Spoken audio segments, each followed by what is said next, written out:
Ay kuya, ano po, may sumasakay din bang estudyante or kabataan or puro foreigner siya matatanda lang? Hindi, meron din. Kamukha Meron nyo, din di po. ba? Tapos yung mga, sabi ko nga sa inyo, yung mga nag-field trip sa education, ang hanap nila history, sumasakay silang kalesa kasi kami, hindi lang driver ng kalesa, kundi ano pa, as a Tourist tour guide guide. din No? po. Kasi yan naman, sineminar namin yan sa DOT rin. Kaya hindi kami basta-basta may gagawa permit ng din. katang-isip lang yung sasabihin namin sa kanila, di ba, sa inyo.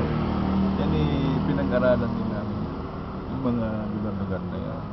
Ano ba ang threats niyo sa pagkakalesa? Kunyari, ano, yung kinatatakutan niyo sa pagkakalesa na pwedeng mawala dahil sa ganung specific na pangyayari or dahil sa kotse, marami nang nagmomotor ngayon, hindi na nagkakalesa, ganun po. Yung halimbawa, aksidente. Opo, or ganun. ano, yung pwede mag-lead sa mababang rate ng nagkakalesa. Wala namang siguro problema sa mga ganyan.